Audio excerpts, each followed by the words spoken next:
Hey guys, I know there's a lot of bad stuff going on in the world right now, and everybody's stressed about coronavirus and CUNY and all of this stuff, and it's difficult to focus on your classes and things. And I mean, I understand that, but before we start class today, to talk about Clenth Brooks, yes, his name is Clenth. I just wanted to say, check out this fucking coat. Look how fucking good this is. I look like a fucking badass. I got a little dressed up for class today because I'm bored. I don't like not being in school. So, welcome back to English 250, which is Introduction to Literary Studies. I don't know why I said that. I think I just want to put a warning on here to make sure my students aren't watching the wrong videos. But if you're in the English 250, which is Introduction to Literary Studies, and we have been going through the Art and Authors unit of the class. So far, we've looked at Wordsworth, whose point is that art is an emotional expression of an author, and also that sort of rustic poor people are closer to authentic emotions than fancy city people.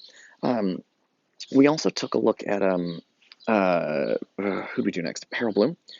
Bloom's point is that all art is one author battling it out with another, because essentially when an author shows up, that author feels like everything's already been done before. And so they have to kind of defeat earlier authors, usually by twisting or perverting or misreading or misunderstanding their work. So he sees it as a battle between authors. We looked at Virginia Woolf, who asks a really important question about who the hell gets to make stories in the first place. Who's even allowed to tell stories? Who has the time and the money to sit around and spend all day writing? And some of you guys, I forgot to mention last when I talked about Virginia Woolf, it's a little bit related to Frederick, because I love Frederick and that little story about the mouse. And if you don't know what I'm talking about, it's one of the first entries in this blog. It was a children's book called Frederick about a little mouse who reads poetry to people while he creates poetry for people while they are, isolating for the winter.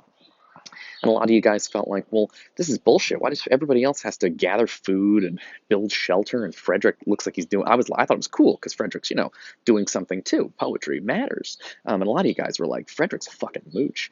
And of course, a lot of you guys pointed out correctly that Frederick is able to do what he does because the other mice gathered food for him.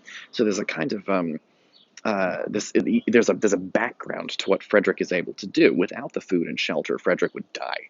On the other hand, without Frederick, I think that everybody else would die too, because they need his words to keep from despair.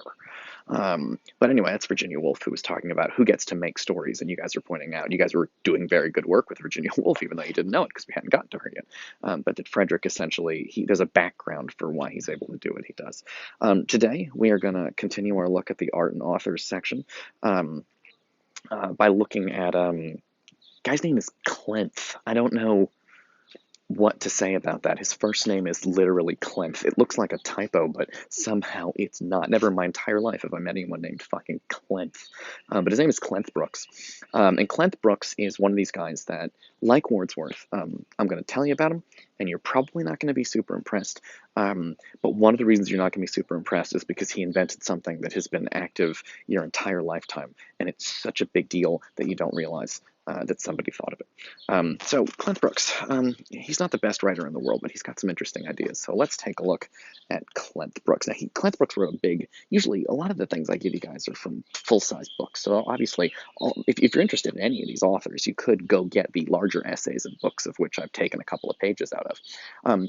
Clenth Brooks, like a lot of people that I give you guys, I tend to give you guys like the conclusion of the book where he summarizes all of his points. So sometimes it's a little weird to read because he's like, in conclusion, and you're like, I just started reading this. But of course, there's a giant book before that. But let's take a look at what Clenth Brooks has to say. So here's Clenth Brooks. He has a piece called The Well-Wrought Urn. It means like, the well-made work of art, because it's a quote from Keats. And by the way, if you think I'm obsessed with Shakespeare, I think my next project is Keats. Okay. So, Clenth Brooks writes, indeed, one may sum up, see, that's what I'm talking about, so he's summarizing the entire thing that he wrote. One may sum up by saying that most of the distemper of criticism, meaning like the disease of it when it's done badly, the disease of criticism comes about from yielding to the temptation to take the certain remarks of which we make about the poem statements about what it says, or about what truth it gives, or about what formulations it illustrates, for the essential core of the poem itself. This first sentence is possibly the most. This is it. This is his main point. He says most of the distemper of criticism, meaning most of the problems people have when they're writing about works of art, come from yielding to the temptation. Here's what people do wrong: to take certain remarks of which we make about the poem for the essential core of the poem itself.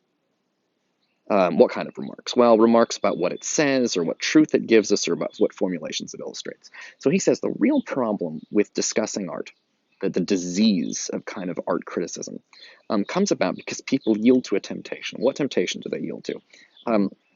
What they love to do is take certain remarks of which we make about the poem for the essential core of the poem itself. We take remarks made about the poem for the essential core of the poem itself. This is a statement that is, in some ways, remarkably stupid, because it's so obvious. On the other hand, I love that he says yield to the temptation. People yield to the temptation to take certain remarks about the poem for the poem itself. I love that he says yield to the temptation, because here's the thing. I have to remind myself almost every day to listen to this guy, because it is very tempting to do exactly what he says, which is yield to a temptation to take certain remarks about the poem for the poem itself. So what does that mean?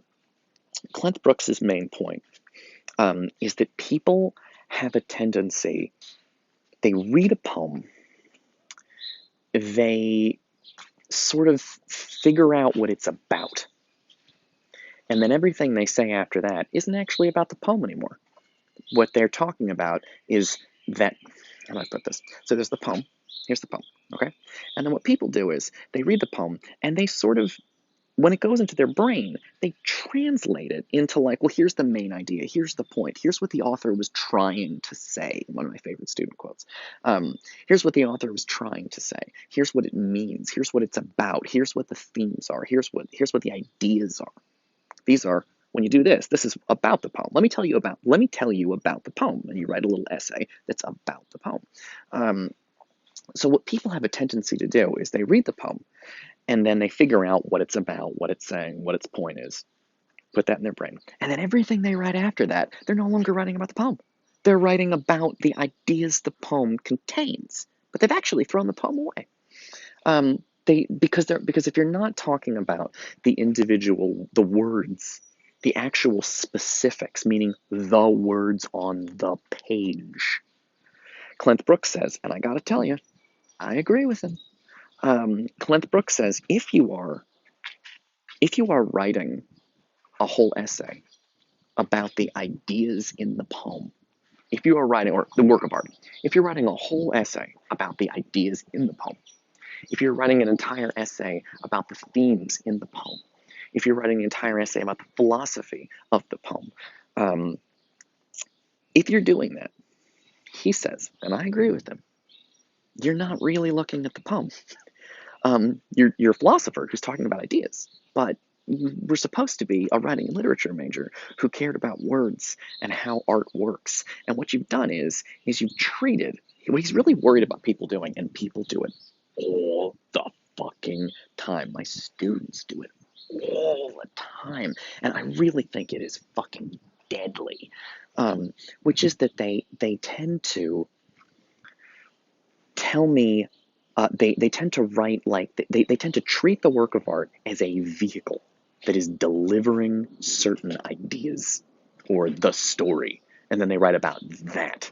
But unless you're focused on the actual words on the page, on the actual paint on the canvas, on the actual the specifics of the experience of actually being there, what you're doing is you're actually treating the artwork like a vehicle for information, so that you extract the information and you throw the artwork away. Just like you might get a text message from somebody, and once you understand the information, meet me at 60th and 3rd Avenue, and then you throw you delete it. You don't need it anymore. You never look at it again. Whereas the whole point of art is you're supposed to be spending time with actual art. So this is Clent Brooks' main point, and we will talk about that in the next video.